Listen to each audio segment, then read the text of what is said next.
نحمده ونصلي على رسوله الكريم اما بعد۔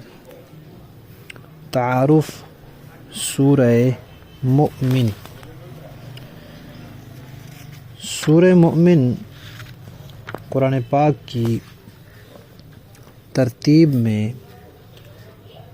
40ویں نمبر پر ہے اور نزول میں اس کا شمار 60 ہے۔ اس کی 85 آیات ہیں، 9 رکوع ہیں، 1242 کلمات ہیں اور 5213 حروف ہیں۔ مکی صورت ہے، مکی دور کے بالکل آخر سے ذرا پہلے نازل ہوئی۔ اس کا ایک نام سورہ غافر بھی ہے۔ غافر کہتے ہیں مغفرت کرنے والا، بخشنے والا۔ تو اس کے شروع میں اللہ تعالیٰ کی صفت ہے غافر الذنب، کہ اللہ تعالیٰ گناہوں کو بخشنے والے ہیں۔ اس نسبت سے اس سورت کا نام غافر بھی ہے، اور اس کا نام سورۃ الطول بھی ہے، کیونکہ اسی میں اللہ تعالیٰ کی صفت ہے ذی الطول، کہ اللہ تعالیٰ طول والے ہیں، یعنی طاقت والے ہیں اور فضل والے ہیں۔ اور مشہور نام سورہ مؤمن ہے۔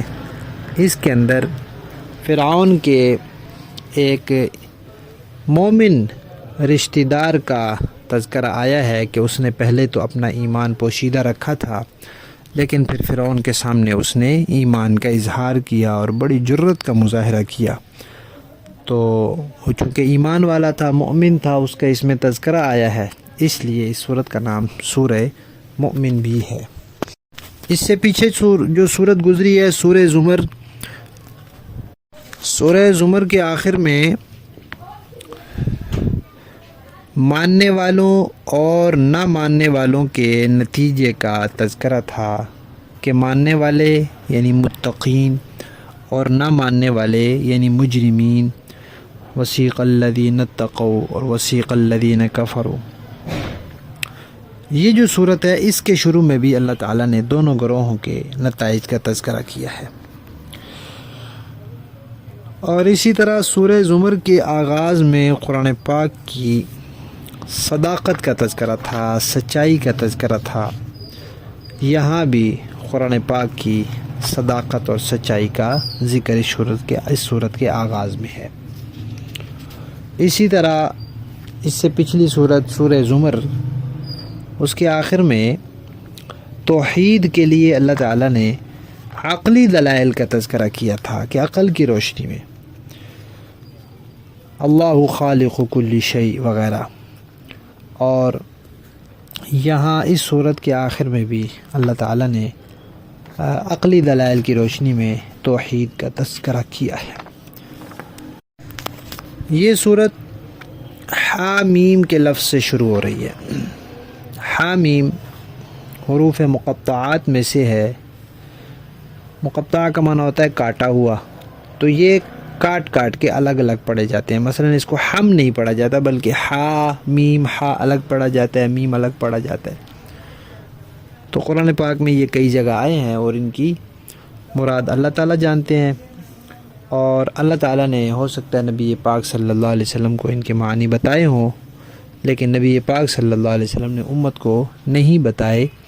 اسی میں امت کے لیے امتحان ہے کہ بس معنی معلوم نہ ہونے کے باوجود ایمان لائیں کہ اس سے جو بھی اللہ کی مراد ہے اس پر ہمارا ایمان ہے۔ اور اس کے بعد آگے صورتیں ہیں، 7 صورتیں یہ مسلسل جو حامیم سے شروع ہو رہی ہیں۔ سورہ حامیم سجدہ ہے، سورہ شورى ہے، سورہ زخرف ہے، سورہ دخان ہے، سورہ جاسیہ ہے، سورہ احقاف ہے۔ یہ سب حامیم سے شروع ہو رہی ہیں، اس لیے ان کو حوامیم 7 کہتے ہیں، اور آل حامیم بھی کہتے ہیں۔ اور یہ ساری مکی صورتیں ہیں۔ مکی صورتوں میں چونکہ توحید، رسالت، قیامت، قرآن پاک کی صداقت، اس طرح کے بنیادی مضامین کا تذکرہ ہوتا ہے، مشرکین کے اعتراضات اور ان کے شبہات کے جوابات، اور پچھلی قوموں کے حالات، واقعات، اور ان کے حالات واقعات سے سبق حاصل کرنا اور پچھلے اچھے لوگوں سے سبق حاصل کرنا اور برے لوگوں کے انجام سے عبرت حاصل کرنا، یہ سب چیزیں اس میں بھی ہیں۔ یہ جو 7 صورتیں ہیں جن کو حوامیم اور آل حامیم کہا جاتا ہے، ان کے بارے میں حضرت عبداللہ بن مسعود رضی اللہ تعالیٰ عنہ، جن کو اول درجے کا مفسر امت کہا گیا ہے، انہوں نے ان کو قرآن کی زینت قرار دیا ہے۔ اور حضرت عبداللہ بن عباس رضی اللہ تعالیٰ عنہ، جن کو امت میں دوسرے نمبر پر سب سے بڑا مفسر کہا گیا ہے، وہ فرماتے ہیں کہ یہ 7 صورتیں قرآن پاک کا خلاصہ اور نچوڑ ہیں۔ ان 7 صورتوں کے بارے میں یہ آتا ہے کہ سب کی سب کا عنوان تو موضوع تو دعوت الی القرآن ہے، قرآن کی دعوت ہے۔ پھر آگے ہر ایک کا عنوان کچھ علیحدہ بھی ہے۔ مثلا یہ جو سورہ مؤمن ہے، اس میں کیا ہے؟ جو قرآن کے مخالف ہیں ان کے لیے انذار اور ڈراوا۔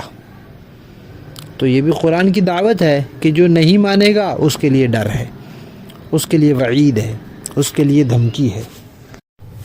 اس صورت میں موسیٰ علیہ السلام کا واقعہ ہے کہ فرعون اپنی طاقت سلطنت کے باوجود ناکام ہوا، موسیٰ علیہ السلام بے صورت سامانے کے باوجود کامیاب ہوئے۔ تو اس سے مشرکین مکہ کو تنبیہ کی کہ نبی پاک صلی اللہ علیہ وسلم کے قتل کے منصوبے تم بنا رہے ہو۔ فرعون نے بھی موسیٰ علیہ السلام کو قتل کا منصوبہ بنایا تھا، لیکن وہ غرق ہو گیا تھا، ڈوب گیا تھا، موسیٰ علیہ السلام سرخرو ہوئے تھے۔ تو اسی طرح نبی پاک صلی اللہ علیہ وسلم بھی کامیاب ہوں گے اور تم لوگ ذلت اور رسوائی سے دوچار ہوگے۔ اور پھر ایسے ہی ہوا، بدر کے میدان میں سب نے دیکھ لیا۔ اور فرعون کے خاندان کے جس رجل مومن کا تذکر آیا ہے، اس نے بہت زبردست انداز میں بڑی مؤثر تقریر کی تھی اور بڑی نصیحتیں فرمائی تھیں اپنی قوم کو، تو اللہ تعالیٰ نے ان کا بھی یہاں تذکرہ فرمایا ہے۔ بہرحال یہ 7 صورتیں بہت اہم ہیں، ان کو ہری کیاریاں، ان کو سبزہ زار وغیرہ کہا گیا ہے۔ اور حضرت عبداللہ بن مسعود فرماتے ہیں کہ جب میں یہ صورتیں پڑھتا ہوں تو مجھے بہت مزہ آتا ہے۔ کسی نے ان کو قرآن کی دلہنیں بھی کہا ہے، اس لیے ان کو خوب اہتمام سے پڑھنا اور سمجھنا چاہیے۔ اللہ تعالی ہمیں ان سمیت پورے قرآن پاک کو پڑھنے، سمجھنے اور قرآن پاک کے جتنے حقوق ہمارے ذمے ہیں وہ سب ادا کرنے کی توفیق عطا فرمائے۔